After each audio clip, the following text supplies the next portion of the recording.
di atasnya diberi lapisan lagi. Karena sudah aspal gitu aja loh. Ini ya opo ini. Ya, tapi ya ini semua dengan berjalannya waktu semua menjadi lebih baik. Oke.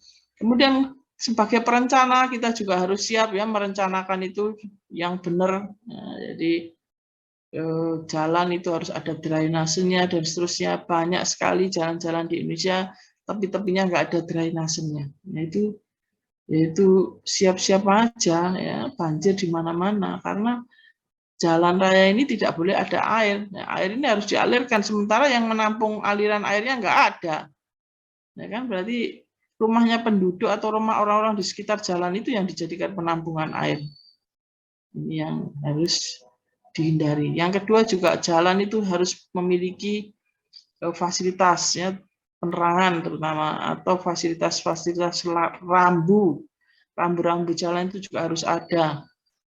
Jadi ini juga termasuk bagian dari perencanaan jalan. Jadi sudah saya tadi jelaskan jadi untuk aspal beton itu kita bisa beli ya, belinya di AMP. AMP itu bentuknya seperti ini. Kalau dulu saya tahun 84 ya, saya kerja praktek, mungkin saudara belum lahir. Dulu kerja praktek saya adalah di pabrik AMP ini. AMP yang ada di Jawa Timur zaman tahun 80-an itu masih milik negara. Ya, tapi sekarang swasta sudah membangun sendiri-sendiri. Ya. Jadi dulu saya termasuk yang mengawasi pembangunan jalan di sekitar Mojosari, di sekitar Mojokerto ya, Kabupaten Mojokerto di Jawa Timur. Jadi mungkin kalau apa namanya yang di Kalimantan atau yang tinggal di Irian nggak tahu mana itu Mojosari. Ya, Mojosari itu ada di Jawa Timur. Nah itu zaman dulu sudah dibangun dengan baik ya. Jadi kualitas lapisan-lapisannya itu bagus strukturnya. Untuk membangun AMP ya tentu saja harus dibutuhkan prosedur-prosedur pembangunan, prosedur-prosedur pencampuran dan para perencana ya perencana jalan ini harus menetapkan dulu AMP-nya mau yang apa, kualitas berapa dan seterusnya dan harus tahu kualitas AMP yang diinginkan itu apa. Kalau ukurnya latas tonnya atau last tonnya itu juga kita harus tetapkan. Ada yang mungkin tahu di sini? Kalau misalnya kita bicara beton, itu kualitasnya kan kita bilang FC-nya atau K ya, beton K 300 atau FC 35 misalnya.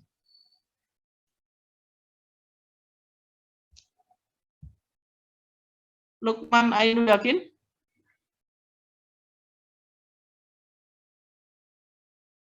Sofi Fitria? Lukman ya, Lukman?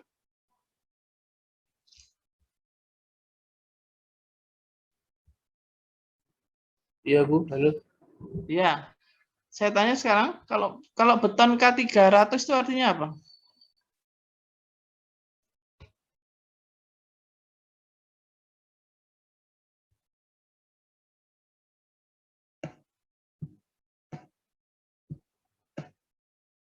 Saya ambil yang paling bawah, Yuka Anastasia. Gak iso kabeh. Males ya. Mutu betonnya, Bu. Ya sekarang kalau saya bilang K300 itu apa artinya?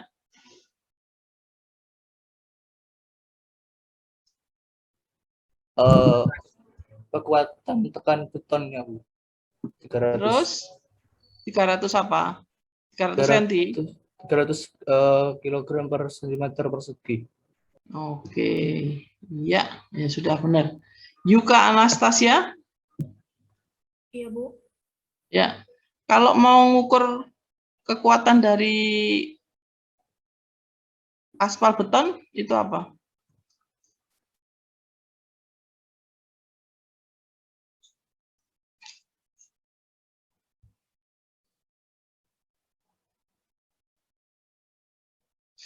Oke. Saya beritahu saja satu, ya satu, bukan semua ya. Ada salah satu tolok ukur. Itu adalah kelembean. Itu berapa besarannya kira-kira? Pernah dengar enggak? Enggak pernah dengar? Sebenarnya boleh di sini internet ya. Saya enggak nerusin dah. Pokoknya silakan belajar sendiri lagi. Jadi saya cuma ingatkan bahwa ada ukuran-ukuran itu ya. Jadi di sini sudah saya tunjukkan juga ada beberapa ukuran-ukuran dalam menentukan kekuatan dari lapisan permukaan ya, dari jalan raya. Kita belajar itu harus jelas targetnya. Belajar misalnya jalan raya itu harus tahu.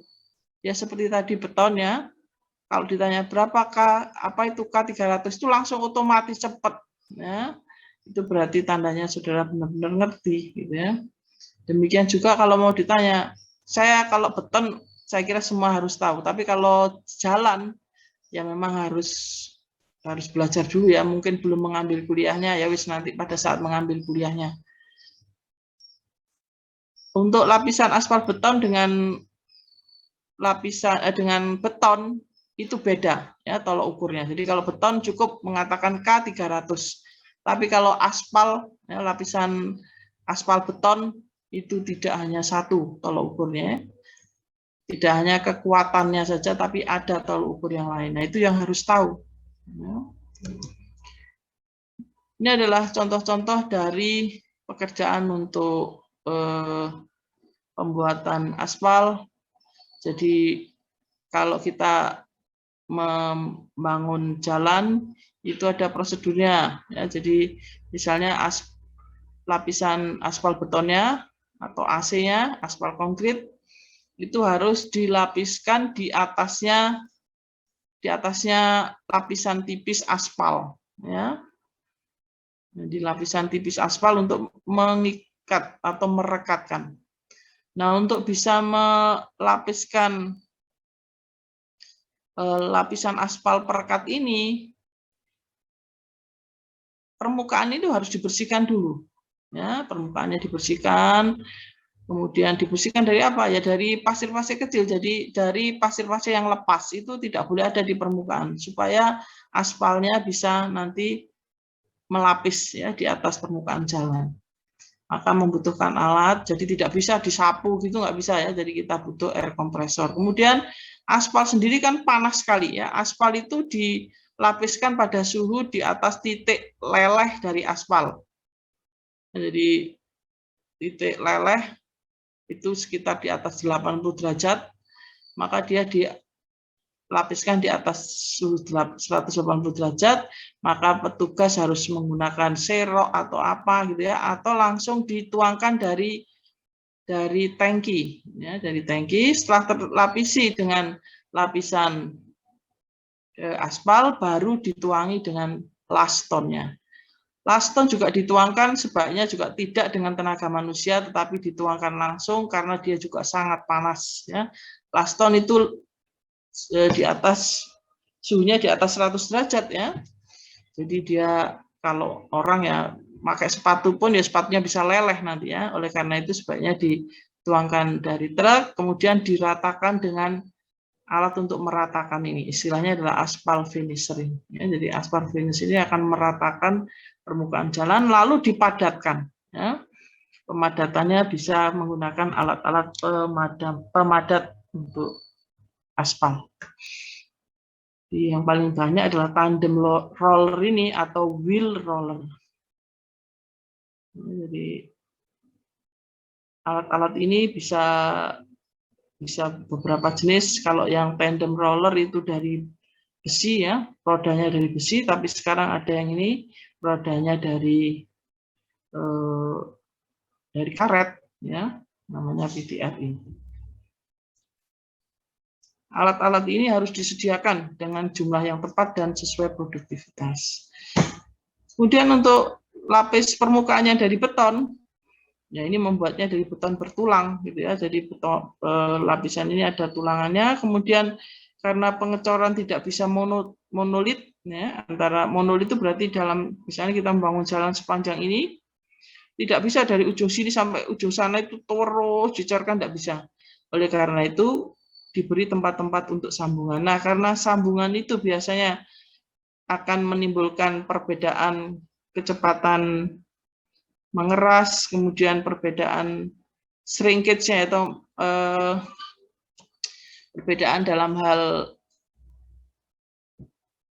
apa itu mengecil ya, shrinkage itu kan mengecil. Nah, ini dibutuhkan adanya sambungan atau dikenal dengan istilah dowel. Ya. Jadi perencanaan untuk lapisan beton ini harus ada dowelnya gitu ya. Jadi harus siap-siap dengan posisi di mana dowel-dowel itu dipasang. Tapi selebihnya ya tinggal dituang saja ya. Jadi seperti pengecoran gedung lainnya ya. Dituang, ditunggu sampai dia mengering ya, sampai dia mengeras, baru dilanjutkan dengan kalau dibutuhkan ya, baru dilanjutkan dengan kegiatan-kegiatan lain atau pemasangan-pemasangan lain di atasnya. Ya. Jadi pembuatan jalan itu relatif sederhana, ya, relatif sederhana. Kita tidak butuh banyak teknik untuk struktur ya, lebih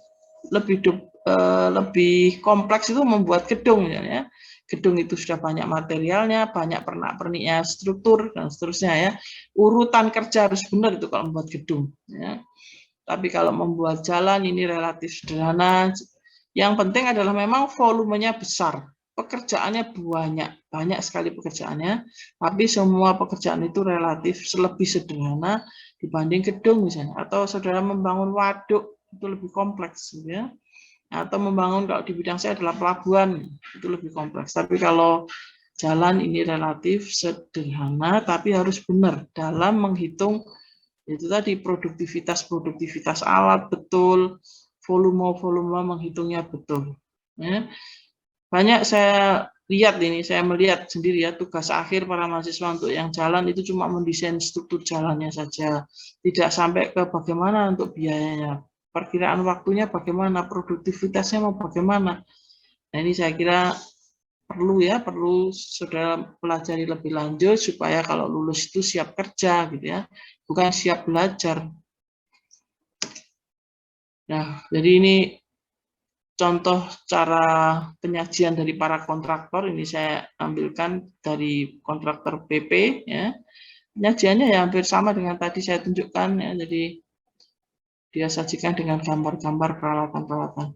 Tapi jangan lupa kalau kita menyajikan metode pelaksanaan itu mulai dari bawah, ya, mulai dari subgrade-nya, kemudian subgrade sesuai dengan metode pelaksanaan, bukan dari permukaan, gitu ya. Jadi dari bawahnya dulu. Jadi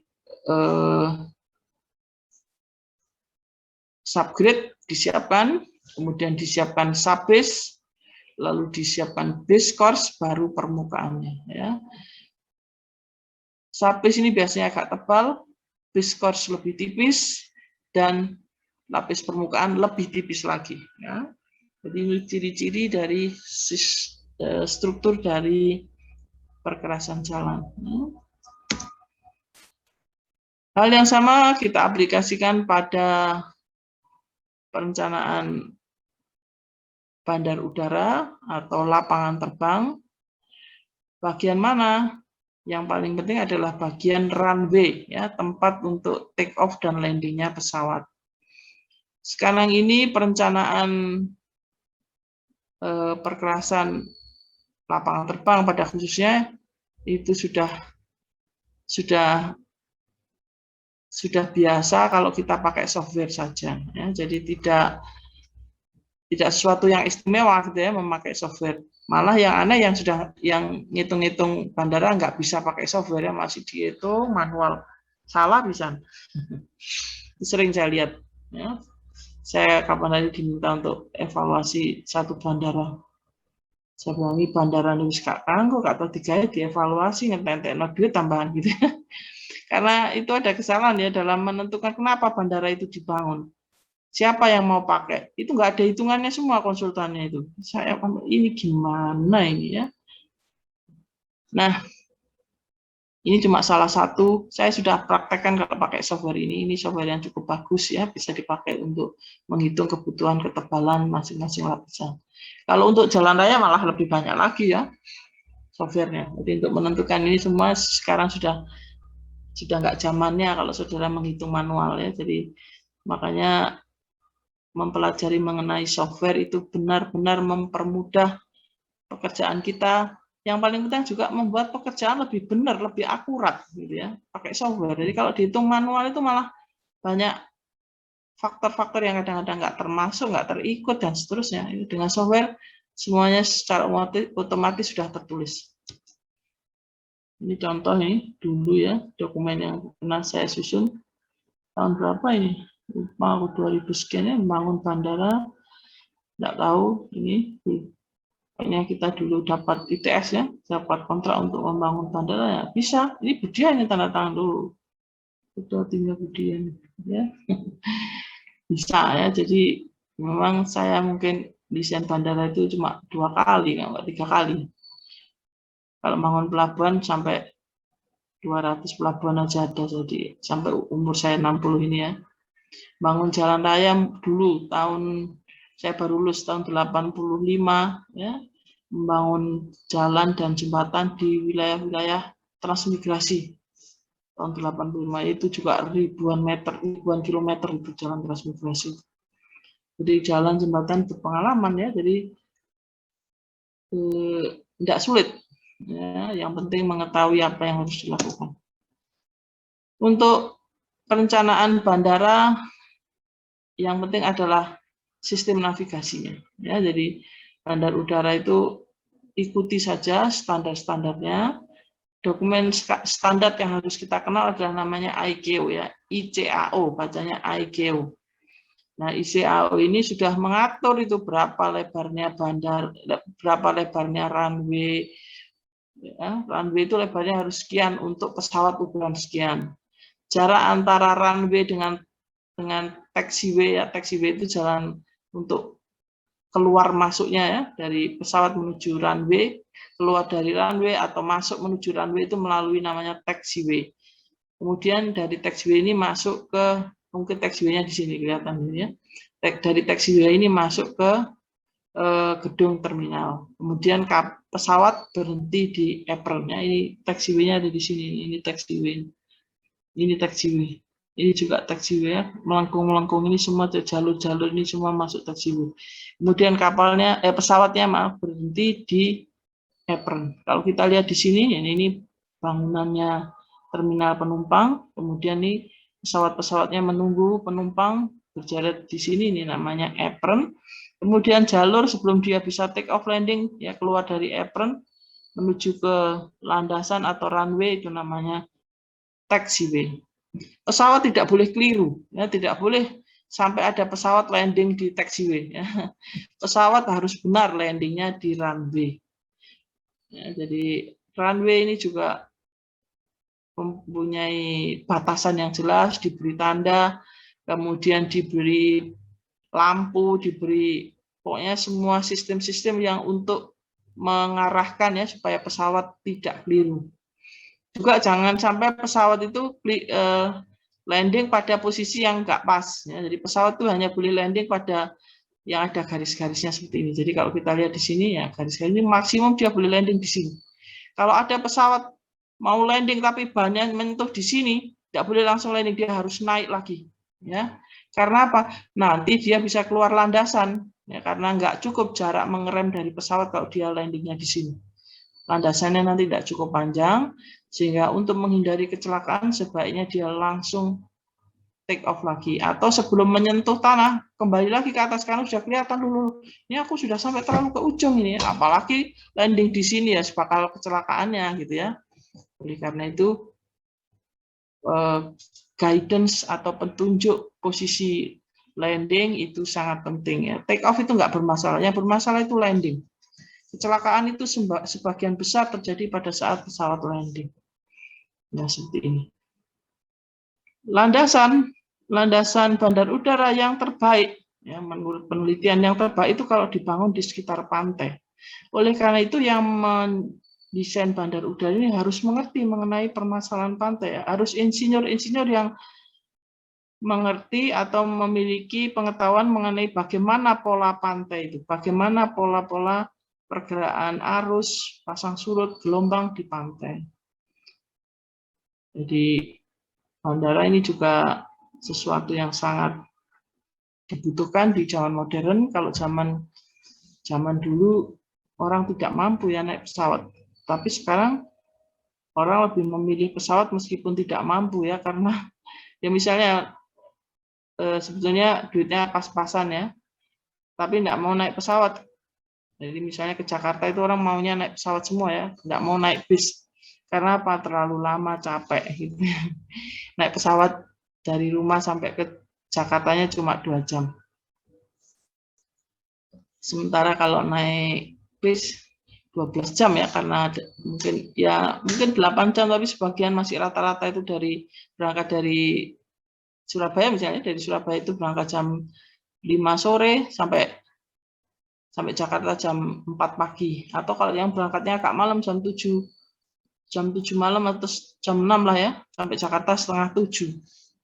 Nah ini orang sudah nggak ada yang kuat gitu ya, memilih naik pesawat. Nah jadi pesawat semakin dibutuhkan. Tetapi harus jelas memang pesawat itu jelas dibutuhkan kalau arealnya yang dilayani ada.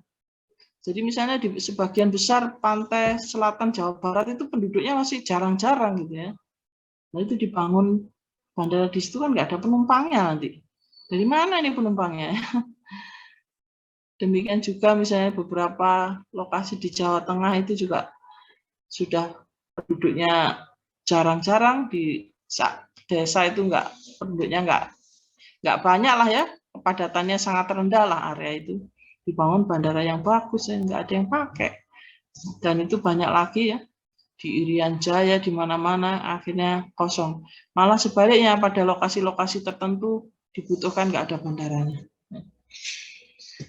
Jadi untuk perencanaan bandara itu lapisan perkerasan ya sama dengan tadi, bentuknya strukturnya seperti itu. Yang harus saudara pelajari adalah bagaimana merencanakan layoutnya. Kenapa kok ada perlebaran di sini? Di sini kok nggak ada? Ada bedanya. Ya. Apa bedanya? Gitu ya. Di sini juga nggak ada perlebaran. Di sini ada. Di desainnya budaya yang seperti ini ada perlebaran di sini.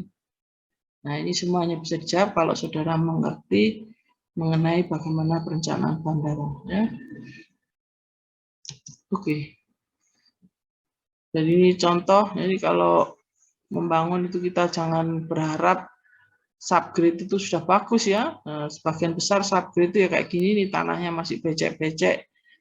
Jadi insinyur sipil itu harus siap bekerja di becek-becek ya. Jangan yang jijian di becek ya wis, jangan kerja di teknik sipil ya. Kalau jijian itu nggak boleh. Jadi laki-laki atau perempuan sama, banyak ini laki-laki juga jijian, takut sama cacing lah. Nah ini nggak boleh ya. Jangan bekerja di teknik sipil kalau takut sama cacing ya. Jadi hal-hal seperti itu ini bisa menjadi bayangan bahwa inilah pekerjaan teknik sipil dan ya inilah yang harus kita sukai gitu ya. Inilah prosedurnya. Jadi kalau kita bangun misalnya dipadatkan dulu subgrade-nya, alat pemadatnya harus apa? Nah, ini kita juga harus tahu. Setelah dipadatkan bagaimana? Diberi lapisan permukaannya, sabisnya, ya, lapisan yang semakin di atasnya. Sabisnya apa perlu dipadatkan? Ya perlu kalau disyaratkan oleh perencanaan. Kalau tidak ya enggak apa-apa, enggak usah dipadatkan karena tanahnya sudah bagus, enggak usah dipadatkan. Boleh ya. Tapi biasanya sebagian besar itu harus dipadatkan ya. Setelah mencapai ketinggian tertentu dilapisi lagi dengan jenis material yang berbeda untuk lapisan base course-nya atau lapisan base-nya ya. Setelah ketebalan tertentu dan kepadatannya tercapai, diberi lapisan permukaan. Sudah gitu aja ya. Proyek seperti ini biayanya besar, proyeknya sederhana ya. Nah, jadi kemungkinan keuntungan harus besar gitu ya. Jangan sampai proyek-proyek seperti ini rugi. Ini yang perlu saya ingatkan, dan saya mengingatkan diri karena saya sering mendengar keluhan beberapa kontraktor cerita ke saya rugi dan seterusnya. Ini apa ini? Kontraktor itu teman saya, jadi satu leteng kalau di ITS-nya. Tapi memang mungkin itu tadi Nek pas untung nggak cerita aku, cerita nek pas rugi tok nih. Tapi dia kok enggak gitu. Ya. Tapi secara keseluruhan dia itu ya banyak untungnya karena hidupnya juga makmur sejahtera teman saya itu. Oke. Di samping pekerjaan-pekerjaan utama untuk bagian-bagian bangunan seperti itu, akan dibutuhkan juga pekerjaan lain-lain ya. Jadi misalnya kalau membangun tol itu ada namanya toll gate. Lalu kalau membangun jalan itu juga ada lampu, terutama ya lampu ini juga bahaya. Saya sering mendapat keluhan dia tidak membaca spesifikasi pekerjaan, ternyata harga lampunya itu 2 kali lipat yang dia usulkan. Tidak ada yang lebih murah dari itu. Ya salahmu Kak baca spek gitu. Nah inilah semua rangkaian-rangkaian pekerjaan. Jadi kalau di bandar udara kita harus memasang lampunya yang ditanam ya. Jadi kita lihat di sini tadi. Nah ini lampunya bagaimana nih Bu? Menonjol atau ditanam? Ini ditanam semua, ini ada di dasar perkerasan ya, ada di lapisan perkerasan ditanam. Ya. Kok enggak menonjol? Nanti kalau ke pelides terlindas rodanya pesawat ya bisa pecah semua kalau di permukaan. Oleh karena itu ini semua ditanam. Di bagian tengah sini kadang juga ada lampu sumbunya runway ya. Kemudian di garis ini ya kita lihat ini juga ada lampunya gitu kadang-kadang ya. Jadi kalau bandaranya itu memang bisa untuk didarati malam hari, maka dia harus mengikuti peraturan untuk pendaratan pada malam hari. Itu ada aturannya semua. Atau cuma siang hari saja atau daylight saja ada cahaya, maka ada juga aturannya yang bagaimana membangun bandara yang hanya bisa didarati kalau ada sinar matahari saja atau daylight saja. Ya, ini adalah contoh. Ini harganya tidak murah ya dan import biasanya. Import itu apa masalahnya? Harganya mungkin sama dengan dalam negeri, tapi waktunya lebih lama ya karena prosedur untuk import itu lebih lama gitu ya. Dan deretan-deretan lampu ini banyak. Jadi kalau ini terlambat seminggu aja dari jadwal yang seharusnya ya sudah berarti karena terlambatnya 1 bulan karena nggak bisa dikejar ini ya, masangnya ini lama. Kemudian juga pekerjaan lain-lain itu termasuk ya memasang marka-marka seperti ini ya. Jadi ini juga semuanya pekerjaan teknik sipil ya dan ini tidak bisa diabaikan karena biayanya juga sangat tinggi. Baik, saya kira untuk bab 2 saya akhiri. Nah, sekarang sementara belum habis, saya lanjutkan sedikit bab 3. Ketika sudah habis, saya hentikan ya kuliahnya ya. Jadi yang bab 3 ini mengenai kapal atau mengenai pelabuhan. Jadi bidang transportasi atau bidang perhubungan itu yang terkait dengan fasilitas-fasilitas untuk transportasi ya. Di dunia sekarang ini, hari-hari ini sedang terjadi krisis ya. Krisisnya terkait apa? Terkait logistik. Logistiknya yang apa? Logistiknya terutama adalah barang-barang di pelabuhan dan pengangkutannya ke darat. Ya, jadi ini berasal dari masalah di Inggris. Ya. Mula-mula Inggris yang mengalami istilahnya kelangkaan supir truk. Padahal persoalannya bukan kelangkaannya, tapi barang-barang di pelabuhan itu nggak bisa turun. Nggak bisa turun ke daratan karena berbagai masalah. Gitu ya. Jadi masalahnya adalah di sistem di pelabuhannya, tapi yang Indonesia alhamdulillah nggak ada masalahnya.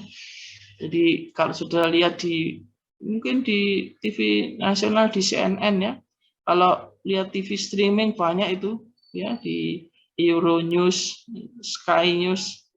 Di Amerika sekarang juga merembet. Amerika juga mengalami hambatan-hambatan di pelabuhan karena berbagai hal. Nah,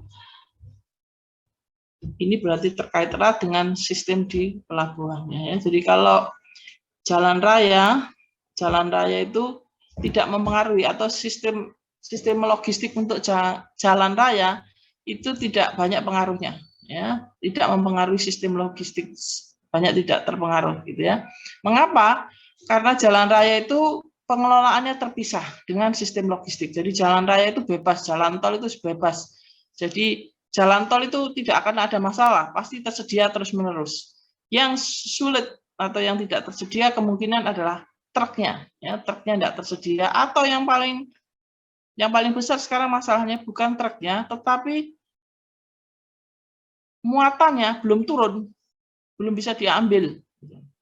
Nah, itu yang sekarang jadi masalah. Jadi karena sesuatu dan lain hal, muatannya belum bisa diambil. Jadi ini berawal dari katanya barang-barang dari Cina, ya. Karena Cina mengalami kerugian, jadi kalau impor barang itu harus ada surat menyurat, harus ada jaminan-jaminan dari bank, ya. Ini karena Cina sedang bangkrut, ya. Jadi Cina ini bangkrut sekarang, jangan kaget, ya. Nah, barang-barang yang mau masuk ke berbagai negara itu terhambat karena bank-bank yang menjamin penjualan muatan-muatan ini tidak bisa dimintai pertanggungjawabannya karena nggak ada duitnya dan sebagainya, gitu ya. Ini menimbulkan ya berbagai hambatan logistik akhirnya, ya. Dan itu terkait dengan pelabuhannya sendiri, karena pelabuhan itu jadi satu. Jadi misalnya surat-suratnya bank nggak bisa keluar, nanti bea cukai nggak bisa memproses. Berarti apa? Berarti pelabuhannya yang mestinya muatannya bisa langsung keluar masuk di pelabuhan, dia terhambat. Jadi kalau kita lihat sekarang ini yang paling kelihatan itu di Amerika, ya. Di Amerika yang terkenal adalah pelabuhan San Francisco, dan itu di pantai barat, dan Port of Miami, ya, itu di pantai timur. Ini namanya antrian kapal itu sampai ribuan, ya, karena banyak kapal-kapal nggak bisa masuk. Antrian kapal itu berapa Bu sebetulnya? Ya biasanya paling banyak ya 100 lah, gitu ya. Kalau di Jawa Timur itu, di Surabaya paling ya 100, 150, Jakarta paling ya 100, 150, ya. Tapi kalau sampai 1000, apalagi di Amerika itu jarang kapal-kapal antri, ya. Kalau di Indonesia antri karena ini itu banyak, gitu ya, karena berbagai masalah itu banyak. Tapi kalau di Amerika semuanya lancar-lancar saja. Nah, ini jadi masalah, gitu ya. Tapi terlepas dari itu semua, kita akan belajar mengenai bagaimana peran dan struktur dari bangunan di pelabuhan. Jadi pelabuhan itu ada namanya jetty, ya.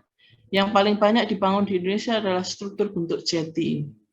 Jetty itu apa? Jetty adalah struktur yang menjorok ke perairan, ya, atau ke laut atau ke danau, ya, dengan pondasi tiang pancang, dan di bawah strukturnya itu pondasi tiang pancang, ya, dan airnya itu bisa mengalir bebas di bawahnya. Nah, ini ciri khas dari jetty, atau ada yang menyebut open pier, ya, pier itu tulisannya PIER, open pier, itu sama dengan jetty. Loh, kalau dermaga apa? Kalau dermaga itu sebenarnya fungsi, ya, fungsi dari bangunan untuk kapal bersandar, membongkar dan memuat barang dan penumpang. Kalau struktur dermaga, ya struktur dari bangunan itu yang terkait dengan fungsi, ya. Jadi kalau jetty ini terkait dengan bentuk strukturnya, ya. Tapi kalau kita menyebut dermaga berarti dia terkait dengan fungsinya untuk membongkar muat barang dan penumpang. Jadi dermaga itu ada beberapa tipe, ada satunya jetty, ada satunya wharf, ya. Wharf itu tulisannya WHARF, ya. Atau istilah lainnya quay wall. Quay wall itu QUAYWALL, quay wall. Ini kalau di teknik sipil kuliah pelabuhan dan teknik pantai, dan kuliah fasilitas pelabuhannya. Jadi saya kira kalau satu kelas ini nggak ada yang belum pernah ambil, yang nggak ngerti kuangel lah aku jelas noni.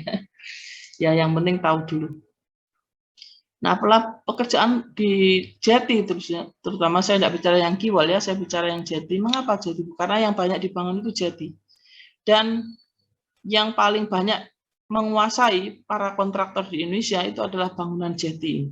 Kalau disuruh bangun quay wall, dari 100 kontraktor mungkin cuma 1 yang bisa.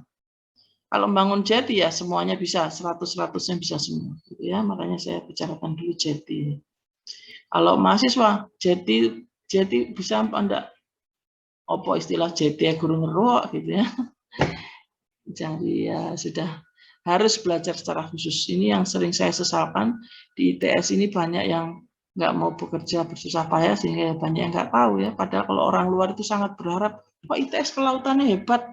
ITS yang ngendi dari 100 mahasiswa satu angkatan belum tentu satu yang ambil.